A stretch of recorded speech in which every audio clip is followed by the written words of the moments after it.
Hi guys, ഇപ്പോൾ എല്ലാവർക്കും പുതിയൊരു വീഡിയോയിലേക്ക് സ്വാഗതം. അപ്പോൾ നമ്മൾ ഇന്നത്തെ ഒരു വീഡിയോ എന്ന് പറയുന്നത് റിയൽമിയുടെ പുതിയൊരു ടാബ്ലറ്റ് പുറത്തിറക്കാൻ പോവാണ്. അപ്പോൾ അതിൻ്റെ കുറച്ച് ഡീറ്റെയിൽസും കാര്യങ്ങളും നമുക്ക് അറിയാൻ കഴിഞ്ഞിട്ടുണ്ട്.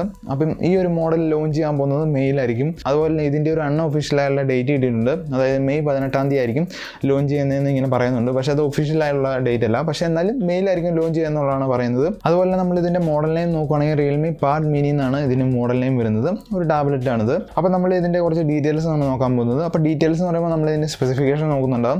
അതുപോലെ ജനറൽ ആയിട്ടുള്ള കുറച്ച് കാര്യങ്ങൾ നോക്കുന്നുണ്ടാവും. അതായത് ലോഞ്ചിങ് ഡേറ്റ്, പിന്നെ ഞാൻ പറഞ്ഞു ലോഞ്ചിങ് ഡേറ്റ് പറഞ്ഞു, പിന്നെ പ്രൈസ്, അങ്ങനത്തെ കാര്യങ്ങൾ, ജനറൽ ആയിട്ടുള്ള കാര്യങ്ങൾ നോക്കുന്നുണ്ട്. പിന്നെ ഏറ്റവും അവസാനം ഈ ഒരു പ്രോഡക്റ്റിനെ കുറിച്ചുള്ള എൻ്റെ ഒരു ഒപ്പീനിയനും ഞാൻ നിങ്ങളോട് ഷെയർ ചെയ്യുന്നുണ്ട്. അപ്പം ഈ ഒരു ഒപ്പീനിയൻ പറയുന്നത് എൻ്റെ ജസ്റ്റ് അഭിപ്രായം മാത്രമായിരിക്കും പറയുന്നത്. അപ്പോൾ നമ്മൾ ആദ്യം ഈ ഒരു പ്രോഡക്റ്റിൻ്റെ ഡിസൈൻ നോക്കുകയാണെങ്കിൽ ഇതിൻ്റെ ഡിസൈൻ എനിക്ക് വളരെയധികം ഇഷ്ടപ്പെട്ടിട്ടുണ്ട്. ഒരു സ്ക്വയർ ബേസ് ചെയ്തുള്ള ഒരു ഡിസൈനാണ് വരുന്നത്. എന്നാലും ഫുൾ സ്ക്വയർ അല്ല, എന്നാലും എഡ്ജൊക്കെ കർവ്ഡ് ആയിട്ടുള്ള ഒരു ഡിസൈനാണ് വരുന്നത്. അതുപോലെ ഇതിൻ്റെ ബാക്ക് സൈഡ് നോക്കുകയാണെങ്കിൽ അലുമിനിയം ബേസ്ഡ് ആയിട്ടുള്ള ഒരു കവറിംഗ് ആണ് ഇതിൻ്റെ ബാക്ക് സൈഡിൽ വരുന്നത്. അതുപോലെ ഈ ഒരു ഡിസൈൻ എനിക്ക് കണ്ടപ്പോൾ എനിക്ക് ഐഫോൺ 6s നമ്മൾ ആ ഒരു ബാക്ക് സൈഡ് നോക്കുകയാണെങ്കിൽ നമുക്ക് കാണാൻ പറ്റും. അതിനൊരു ഡിസൈൻ ഉണ്ട്. അതായത് താഴെയായിട്ട് ഒരു ലൈനുണ്ട്, അതുപോലെ മേളിൽ ഒരു ലൈനുണ്ട്. അപ്പോൾ ആ ഒരു രീതിയിൽ തന്നെയാണ് ഈ ഒരു ടാബ്ലറ്റിൽ അതിൻ്റെ ഡിസൈൻ വന്നിരിക്കുന്നത്. അപ്പം ഇത് ജസ്റ്റ് എൻ്റെ ഒരു ഒപ്പീനിയനാണ്, അല്ലെങ്കിൽ എൻ്റെ ഒരു കാഴ്ചപ്പാട് മാത്രമാണ് പറഞ്ഞത്. എന്ന് വെച്ച് ഐഫോണിൻ്റെ അത് കോപ്പി അടിച്ചതെന്നല്ല പറയുന്നത്. അതുപോലെ ചില ബ്രാൻഡുകളൊക്കെ ഐഫോണിൻ്റെ ആ ഒരു ഡിസൈൻ ഇഷ്ടപ്പെട്ടിട്ട് അവരുടെ ആ ഒരു സ്മാർട്ട് ഫോൺ ബ്രാൻഡുകളിലേക്കൊക്കെ ആ ഒരു രീതിയിലുള്ള ഡിസൈനൊക്കെ കൊണ്ടുവരുന്നുണ്ട്. അത് നല്ല കാര്യമാണ്. അപ്പം ആ രീതിയിലൊക്കെ ഉള്ള ഒരു ഡിസൈനാണ് നമ്മൾ ഈ ഒരു ടാബ്ലറ്റിൽ വരുന്നത്. അതുപോലെ നമുക്ക് ഈ ഒരു മോഡലിൽ ഗ്രേയും ബ്ലൂ ആയിരിക്കും കളർ വരുന്നത്. അപ്പം ഈ ഒരു ഗ്രേ കളറിലാണ് എനിക്ക് കൂടുതൽ ഇഷ്ടപ്പെട്ടത്. കാരണം വെച്ചാൽ ആ ഒരു ഐഫോൺ 6s ഗ്രേ കളർ ഉണ്ടാവല്ലോ, ആ ഒരു രീതിയിൽ അതിൻ്റെ ഒരു ബാക്ക് സൈഡ് വരുന്നുണ്ട്. അതുകൊണ്ടാണ് പറഞ്ഞത്. അതുപോലെ തന്നെ സിംഗിൾ ക്യാമറ സെറ്റപ്പാണ് ബാക്ക് സൈഡിൽ വന്നിരിക്കുന്നത്. അതുപോലെ ഫിംഗർ പ്രിൻറ്റോ കാര്യങ്ങളോ ഈ ഒരു മോഡലിലില്ല. അപ്പം ഇത്രയും കാര്യങ്ങളാണ് ഇതിൻ്റെ ഡിസൈൻ വൈസ് നമുക്ക് നോക്കാനുള്ളത്. അപ്പോൾ ഇനി നമ്മൾ അടുത്തായിട്ട് ഇതിൻ്റെ സ്പെസിഫിക്കേഷൻ നോക്കുകയാണെങ്കിൽ ഡിസ്പ്ലേ തൊട്ട് നമുക്ക് സ്റ്റാർട്ട് ചെയ്യാം. അതായത് നമുക്ക് ഇതിനകത്ത് വന്ന് ഡിസ്പ്ലേ എന്ന് പറയുന്നത് 8.7 ഇഞ്ചിൻ്റെ ഒരു IPS LCD ഡിസ്പ്ലേ ആണ് വരുന്നത്. അതുപോലെ നമുക്കിതിനകത്ത് പിക്സൽ ഡെൻസിറ്റി വരുന്നത് 179 ppi ആണ് വരുന്നത്. അപ്പം ഇത്തരം കാര്യങ്ങളാണ് ഡിസ്പ്ലേ വൈസ് നോക്കാനുള്ളത്. അപ്പോൾ നമ്മൾ അടുത്തായിട്ട് നോക്കാൻ പോകുന്നത് ഇതിൻ്റെ പെർഫോമൻസ് സൈഡാണ്. അതായത് നമ്മൾ ഇതിൻ്റെ ചിപ്സെറ്റ് കാര്യങ്ങൾ നോക്കുന്നുണ്ട്, പിന്നെ റാം വേരിയൻറ്റ് അങ്ങനത്തെ കാര്യങ്ങൾ നോക്കുന്നുണ്ട്. അപ്പോൾ നമ്മൾ ഇതിനകത്ത് ചിപ്സെറ്റ് നോക്കുകയാണെങ്കിൽ ഇതിനകത്ത് വന്നിരിക്കുന്ന ചിപ്സെറ്റ് എന്ന് പറയുന്നത് യൂണി SoC T616 എന്ന് പറയുന്ന ആ ഒരു മോഡലാണ് വന്നിരിക്കുന്നത്. അതുപോലെ നമുക്കിതിനകത്ത് വന്നിരിക്കുന്ന ആൻഡ്രോയിഡ് വെർഷൻ എന്ന് പറയുന്നത് 11 ആണ്. എന്തുകൊണ്ടാണ് ഈ ഒരു സ്മാർട്ട് ഫോൺ ബ്രാൻഡ്, അല്ലെങ്കിൽ ഇപ്പോൾ ഇറങ്ങുന്ന മിക്ക ബ്രാൻഡുകളും ആൻഡ്രോയിഡ് 11 ആണ് കൊണ്ടുവരുന്നത്. നമ്മളിപ്പം 2022 എന്നിട്ടും അവരിപ്പോൾ ആൻഡ്രോയിഡ് 11 ആണ് അവരുടെ പുതിയതായിട്ട് ഇറങ്ങുന്ന എല്ലാ സ്മാർട്ട് ഫോണുകളും കൊണ്ടുവരുന്നത്. പക്ഷേ സാംസങ് അങ്ങനെയല്ല. സാംസങ് അവരുടെ സ്മാർട്ട് ഫോണുകളിൽ ആൻഡ്രോയിഡ് 12 മാക്സിമം കൊണ്ടുവരാൻ വേണ്ടി നോക്കുന്നുണ്ട്. ഇപ്പോൾ ഇറങ്ങിയിരിക്കുന്ന പല സ്മാർട്ട് ഫോണുകളിലും ആൻഡ്രോയിഡ് 12 ആണ് ബേസ് ആയിട്ടുള്ള ആൻഡ്രോയിഡ് വെർഷൻ വരുന്നത്.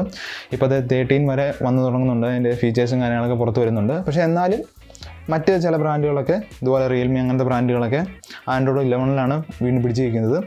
എന്താണെന്ന് ഒരു ഐഡിയ ഇല്ല. ഇവർക്ക് പുതിയ അപ്ഡേറ്റ് വരുത്തി മാറ്റാൻ വേണ്ടി ആയിരിക്കും. എന്തായാലും ആൻഡ്രോയിഡ് 11 ഈ ഒരു മോഡലിൽ വന്നിരിക്കുന്നത്. ഇനി നമ്മൾ റാം വേരിയൻറ്റ് നോക്കുകയാണെങ്കിൽ നമുക്ക് 3GB തൊട്ട് 4GB വരെയാണ് റാം വേരിയൻറ്റ് വരുന്നത്. ബേസ് റാം വേരിയൻറ്റ് വരുന്നത് 3GB ആണ്.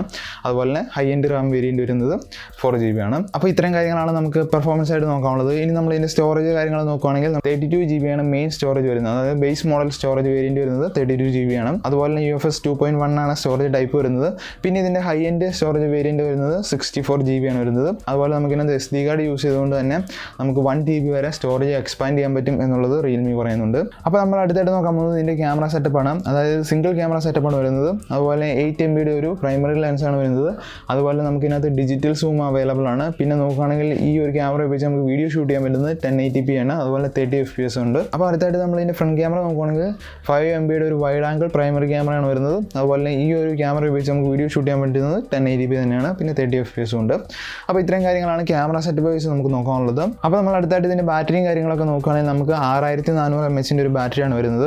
അതുപോലെ നമുക്ക് ഈ ഒരു ബാറ്ററി ചാർജ് ചെയ്യാനായിട്ട് 18 വാട്ട് ഫാസ്റ്റ് ചാർജിങ് സപ്പോർട്ടറാണ്. പിന്നെ C ടൈപ്പ് ആയിരിക്കും ചാർജിങ് കേബിളും പോർട്ടൊക്കെ വരുന്നത്. അതൊക്കെ ഇപ്പോൾ എല്ലാ സ്മാർട്ട് ഫോണുകളിലും അങ്ങനെ തന്നെയാണ്. അപ്പം ഇത്തരം കാര്യങ്ങളാണ് നമുക്ക് ചാർജിങ് ബേസ് നമുക്ക് നോക്കാനുള്ളത്. അതുപോലെ അടുത്തായിട്ട് നമ്മളിവിടെ നെറ്റ്വർക്കും കണക്ടിവിറ്റി ഒക്കെ നോക്കുകയാണെങ്കിൽ നമുക്കിനകത്ത് 4G ആണ് വന്നിരിക്കുന്നത്, 5G അല്ല. അതുപോലെ നമുക്കിനകത്ത് 2G 3G 4G ഈ ഒരു രീതിയിലാണ് ഇതിൻ്റെ നെറ്റ്വർക്ക് വരുന്നത്. അതുപോലെ നമുക്ക് ഇതിനകത്ത് ഡുവൽ സിം സപ്പോർട്ടറായിട്ടുള്ളൊരു ടാബ്ലറ്റാണിത്. അപ്പം ഇത്തരം കാര്യങ്ങളാണ് നമുക്ക് നെറ്റ്വർക്ക് വൈസ് ഒക്കെ നോക്കാനുള്ളത്. പിന്നെ ബ്ലൂടൂത്ത് വെർഷൻ 5.1 ആണ് വരുന്നത്. അപ്പം ആ രീതിയിലേക്കാണ് ഇതിൻ്റെ കണക്ടിവിറ്റിയും കാര്യങ്ങളൊക്കെ വരുന്നത്. ഇനി നമ്മൾ ഇതിൻ്റെ മൾട്ടിമീഡിയ ഒക്കെ നോക്കുകയാണെങ്കിൽ ഇതിനകത്ത് ലൗഡ് സ്പീക്കറാണ് വരുന്നതെന്നാണ് അവർ പറയുന്നത്. അതുപോലെ നമുക്ക് 3.5mm ഓഡിയോ ജാക്ക് അവൈലബിൾ ആണ്. അപ്പോൾ ഇത്തരം കാര്യങ്ങളാണ് ഇതിൻ്റെ കോമൺ ആയിട്ടുള്ള കാര്യങ്ങൾ പറയാനുള്ളത്. പിന്നെ ഫിംഗർ പ്രിൻറ്റോ കാര്യങ്ങളോ ഈ ഒരു ടാബിലെല്ലാം അവൈലബിൾ അല്ല. അപ്പം ടോട്ടൽ ഇത്രയും കാര്യങ്ങളാണ് ഇതിൻ്റെ സ്പെസിഫിക്കേഷൻ വൈസ് നമുക്ക് നോക്കാനുള്ളത്. പിന്നെ നമ്മൾ അടുത്തായിട്ട് ഇതിൻ്റെ പ്രൈസും കാര്യങ്ങളൊക്കെ നോക്കുകയാണെങ്കിൽ നമുക്ക് ഇതിനകത്ത് 3GB വേരിയൻറ്റിന് വരുന്ന പ്രൈസ് എന്ന് പറയുന്നത് നമുക്ക് ഏകദേശം 14,700 രൂപയാണ്. അപ്പോൾ ഇത് ഏകദേശം പ്രൈസ് മാത്രമാണ് ഇപ്പോൾ പറഞ്ഞിരിക്കുന്നത്, ഇത് ലോഞ്ച് ചെയ്തിട്ടില്ല. അപ്പം ജസ്റ്റ് ഒരു ഊഹം വെച്ച് പറഞ്ഞിരിക്കുന്ന പ്രൈസാണിത്. അതുപോലെ നമ്മുടെ 4GB വേരിയൻറ്റിന് വരുന്ന പ്രൈസ് എന്ന് പറയുന്നത് 17,700 രൂപയായിരിക്കും. അപ്പം ഈ ഒരു രണ്ട് പ്രൈസും ഏകദേശം പ്രൈസ് മാത്രമാണ് ഇപ്പോൾ പറഞ്ഞിരിക്കുന്നത്. അപ്പം ഇത്തരം കാര്യങ്ങളാണ് ഇതിൻ്റെ സ്പെസിഫിക്കേഷൻ വൈസും അതുപോലെ ഡീറ്റെയിൽസും ജനറൽ ആയിട്ടുള്ള കാര്യങ്ങളൊക്കെ പറയാനുള്ളത്. അപ്പോൾ അടുത്തായിട്ട് പറയാൻ പോകുന്നത് എൻ്റെ കുറച്ച് ഒപ്പീനിയനാണ് ഈ ഒരു ടാബ്ലറ്റിനെ കുറിച്ച്. അതായത് എനിക്ക് ഇഷ്ടപ്പെടാത്ത കാര്യം എന്ന് പറയുന്നത് ഇതിനകത്ത് ആൻഡ്രോയിഡ് വെർഷൻ കൊണ്ടുവന്നിരിക്കുന്നതാണ്. അതായത് ആൻഡ്രോയിഡ് വെർഷൻ 12 കൊണ്ടുവന്നിട്ടില്ല, 11 ആണ് കൊണ്ടുവന്നിരിക്കുന്നത്. അതാണ് എനിക്ക് ഇഷ്ടപ്പെടാത്ത കാര്യം. അല്ലാണ്ട് ആൻഡ്രോയിഡ് വെർഷൻ കൊണ്ടുവന്നു എന്നുള്ളതല്ല, ഇതിനകത്ത് 11 ആണ് കൊണ്ടുവന്നിരിക്കുന്നത്. 12 അവർക്ക് കൊണ്ടുവരാമായിരുന്നു, എന്നാലും അവർ സ്റ്റിൽ 11 തന്നെയാണ് കൊണ്ടുവന്നിരിക്കുന്നത്. അത് മാത്രമാണ് എനിക്ക് ഇഷ്ടപ്പെടാത്തത്. ബാക്കിയെല്ലാം കൊണ്ടും നല്ലൊരു ടാബ്ലറ്റ് ആണെന്നാണ് ഞാൻ പറയുന്നത്.